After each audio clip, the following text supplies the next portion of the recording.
There are moments in the history of industry when the people who do the work decide that waiting for someone else to make the decision is no longer a viable strategy. When the gap between what the institution above them is willing to do and what their own survival requires becomes too wide to bridge by any means other than action, these moments are not comfortable. They require ordinary people to take on risks that their ordinary lives have not prepared them for, to commit resources they cannot afford to lose, to place bets on outcomes they cannot control. Most of the time, in the honest accounting of industrial history, those bets lose. The institutions win because institutions have resources and patience and the structural advantages that come with size and permanence. But occasionally, in circumstances that are difficult to predict and impossible to manufacture, ordinary people do something that works. Not because they were luckier or cleverer than the people who failed, but because the specific combination of what they had, what they needed, and what they were willing to risk aligned in a way that produced an outcome nobody had planned. The story of the town of Horwich in Lancashire and the locomotive that its workers purchased collectively in the autumn of 1925 is one of those occasions. It is not a famous story. It does not appear in most histories of either the railway industry or the labor movement, the two fields whose archives contain the fragments from which it can be reconstructed. It was a local event conducted by local people for local reasons, and it resolved itself in a local way that produced no national headlines and generated no broader precedents. But it happened. And the locomotive that stood at the center of it, a modest inside cylinder express engine that spent most of its working life on services that railway enthusiasts would have considered unremarkable, accumulated in the course of those events a significance that had nothing to do with its technical specifications and everything to do with what it meant to the people who owned it. Horwich had been a railway town since 1889, when the Lancashire and Yorkshire Railway opened its locomotive works there. The works had been the reason for the modern town's existence in its expanded form, drawing workers from across the region and creating the dense network of streets and shops and schools and chapels that surrounded it. By the 1920s, with the Lancashire and Yorkshire Railway absorbed into the newly formed London Midland and Scottish Railway, following the grouping of 1923, the Horwich Works employed several thousand men across the full range of trades required to build and maintain steam locomotives. It was the economic foundation on which the town had been built and on which it continued to depend. The threat that emerged in 1924 was not dramatic in its initial presentation. It arrived in the form of a management review, one of the many efficiency assessments that the newly formed LMS was conducting across the inherited network of workshops and facilities that the grouping had brought together. The review assessed the Horwich Works against other facilities in the new company's network and reached conclusions that the works manager communicated to his senior staff in terms that were measured and careful, but that contained, for anyone who read them with attention, an unmistakable message. The works was not among the company's preferred facilities for expansion. There were other workshops, more recently built, better situated in relation to the main network, whose claims on new investment were stronger than Horwich. The review did not recommend immediate closure. It recommended consolidation, a gradual reduction in the scope of work allocated to Horwich in favor of facilities better placed to serve the new company's operational requirements. The senior staff communicated the substance of this to the shop stewards and the union representatives in terms that were, again, measured and careful. But the message that traveled through the works, transmitted by the informal networks of communication that function in any close community of working people, was simpler and more alarming. Horwich was being run down. The work would gradually disappear. The men would gradually be laid off or transferred.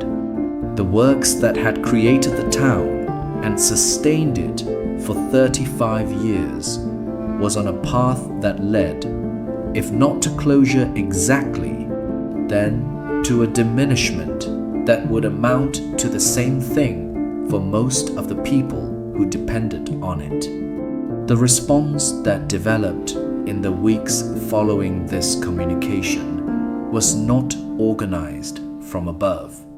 It grew from below, from conversations in the works canteen and the town's pubs and the street corners where men gathered after shifts, from the accumulated anxiety of thousands of people whose livelihoods were connected to an institution they had no power to control. The conversations produced, gradually, an idea. The idea was not sophisticated. It was, in fact, the kind of idea that emerges when people with practical knowledge and no institutional power think about what they actually have available to them and what it might be possible to do with it. The idea was to demonstrate that the Horwich works was not merely a cost center to be optimized away, that it represented a concentration of capability and knowledge that the LMS needed, whether the company's accountants currently understood that or not, and that the best way to demonstrate this was to do something that forced the demonstration into a form that couldn't be ignored. To build, using the work's own resources and the workers' own skills, a locomotive that proved beyond argument the quality of what Horwich could produce. The complication was money. Building a locomotive required materials, and materials required money, and the workers of Horwich did not have institutional access to the budgets that normally funded locomotive construction. What they had was their own wages, their own savings, and the specific practical knowledge of what a locomotive actually cost to build when the labor was provided by skilled men working in their own time, in their own facility, using materials that could be acquired in ways that a determined and knowledgeable group of working men could arrange without going through the official procurement channels that the LMS controlled. The subscription scheme that was organized in the winter of 1924 collected contributions from workers across every trade in the works. The amounts varied from the substantial contributions of senior craftsmen with years of accumulated savings to the modest contributions of young apprentices who were giving amounts that represented a meaningful fraction of their weekly wages. The scheme was organized by a committee of shop stewards and union representatives whose practical understanding of what was required was as important as their motivational energy. They knew what the materials would cost. They knew which suppliers could be approached and on what terms. They knew how the work would need to be organized to use available time in the works without attracting the kind of management attention that would shut the project down before it produced anything. The locomotive that the Horwich workers built with the money they had collected was not designed from scratch. It was based on an existing Lancashire and Yorkshire railway design, a class of inside cylinder express engines that the works had built in quantity before the grouping, and that the men knew intimately from years of construction and maintenance. The choice was practical. Using a known design meant that the skills required were already present in the workforce, that the patterns and jigs and specialized tooling already existed in the works, and that the time required to produce a working locomotive was minimized. They were not trying to make a statement about engineering innovation. They were trying to make a statement about capability and quality, and the best way to make that statement was to produce something excellent using knowledge they already possessed. The work was done in evenings and on weekends, in the time that fell outside the official working hours that were occupied by the normal production and maintenance work that the LMS allocated to Horwich. The arrangement required the cooperation of a works management that was simultaneously their official employer and the representative of the institution they were trying to influence. A tension that was managed with a delicacy that said something about the specific social relationships of a small town in which the management and the workforce lived as neighbors rather than as distant parties in an institutional transaction. The works manager who authorized the arrangement, a man named Thomas Ainsworth, has not been credited in most accounts of the episode. His decision to permit what was happening rather than shut it down as an unauthorized use of company facilities was as important as anything the workers themselves did.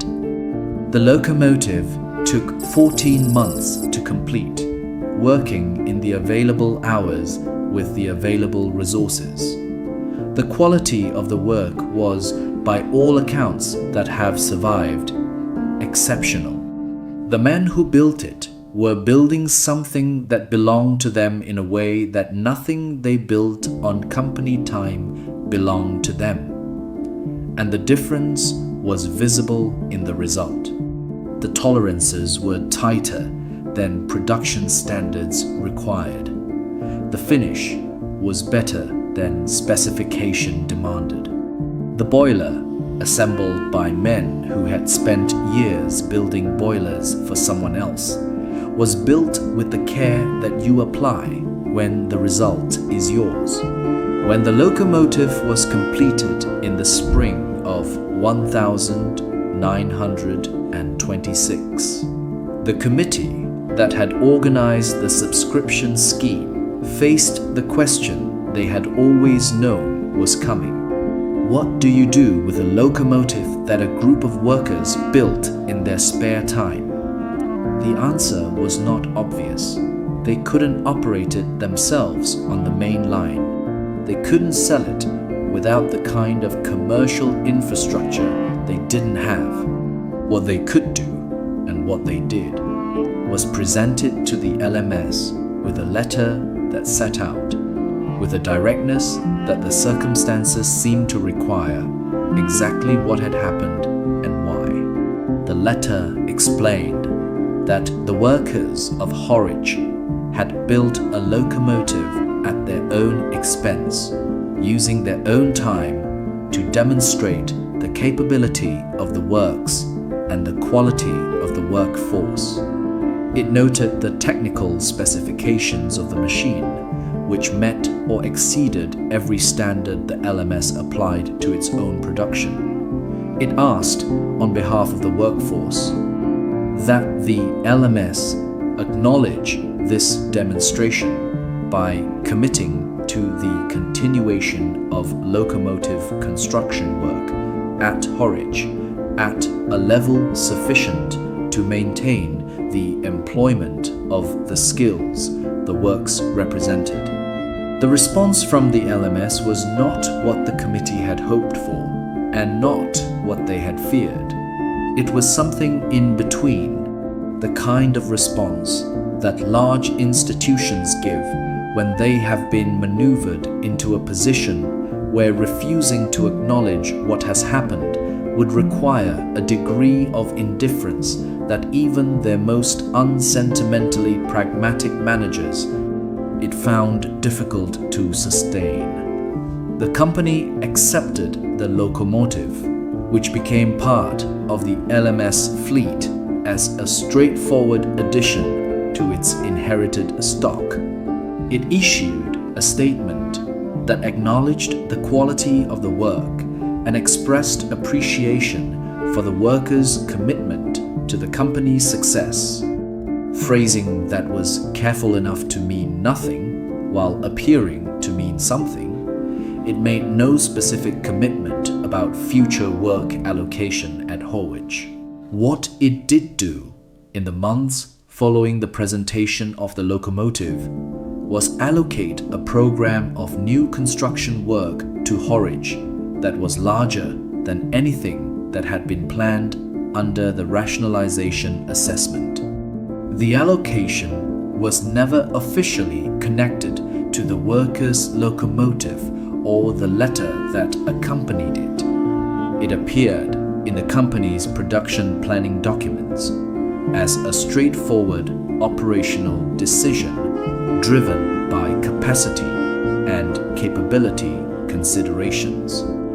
Whether those considerations would have been assessed in Horwich's favor without the intervention that the workers had organized was a question that nobody in the company's management ever publicly addressed. The locomotive itself, absorbed into the LMS fleet, ran for 22 years on services in the northwest of England. It was maintained at Horwich by the men who had built it until those men retired and were succeeded by others who knew the story but had not been part of it. It was never identified in any official record as being different from the other members of the class it had been designed to match. It carried no distinguishing mark or official acknowledgement of its origins. To the LMS's record-keeping systems, it was simply a locomotive, one unit among thousands, assigned to duties and maintained on schedules, and eventually withdrawn from service when its age and condition made continued operation uneconomical. It was withdrawn in 1948, the year of nationalization, and scrapped with the thoroughness that characterized the treatment of aging steam locomotives in the transition period. No part of it was preserved. The subscription scheme records, which might have told the financial story of how it was funded, were kept for some years by the committee members and then dispersed as those men aged and their papers were dealt with in the ways that ordinary people's papers are dealt with after their deaths. The works manager's records from the period were lost when a depot building was demolished in the 1960s. What survives is the story passed through the community of Horwich in the way that locally significant events are passed, with the modifications and elaborations that oral transmission always introduces, but with a core that the fragmentary documentary evidence broadly supports. The workers built a locomotive. They used it to argue for their own jobs, and they won in the limited and temporary sense that victory is available in those kinds of arguments, which is to say that the works continued operating and the jobs continued existing for long enough to matter to the specific people whose welfare was at stake. The Horwich works did eventually close in 1983 in a wave of industrial closures that ended the operational life of dozens of railway workshops across Britain. By then, the men who had organized the subscription scheme and built the locomotive were long dead, and the workforce that remained had no memory of the events of 1925 and 1926 that was first-hand rather than inherited. The closure of 1983 was a different event in a different economic and political context, and it ended differently. There was no subscription scheme, no locomotive built in evenings and weekends, no letter presented to management with a quietly extraordinary argument about capability and commitment. There was a closure announcement, a period of industrial action, and an ending. The locomotive that the Horwich workers built teaches a lesson that is available to anyone willing to look for it in a story this quiet and this local. It teaches that the relationship between working people and the institutions that employ them is never as one-directional as it appears from the outside. That workers who understand the value of what they do and who are willing to demonstrate that value in terms that institutional power is forced to acknowledge, have sometimes succeeded in changing outcomes that seemed fixed, not always, not reliably, not in ways that produce permanent security or lasting justice, but sometimes, in specific circumstances, for specific groups of people, at specific moments when what they had and what they were willing to risk aligned with what the situation required. The men of Horwich had skill, they had knowledge, they had the specific practical capability to build the thing that was the most direct possible argument for their own continued employment. And they had, crucially, the willingness to spend their own money and their own time on an argument that might not succeed in the service of an outcome that mattered enough to them to justify the risk. They built a locomotive with their own hands and their own wages, and they gave it to the company that was trying to marginalize them as a statement that could not be dismissed or bureaucratically processed or reduced to a line in an efficiency review. It was not a permanent solution. Nothing in industrial history is a permanent solution, but it was a solution for the men who organized it and the families who depended on them and the town that had built itself around the works they were trying to save. The locomotive ran. The works stayed open.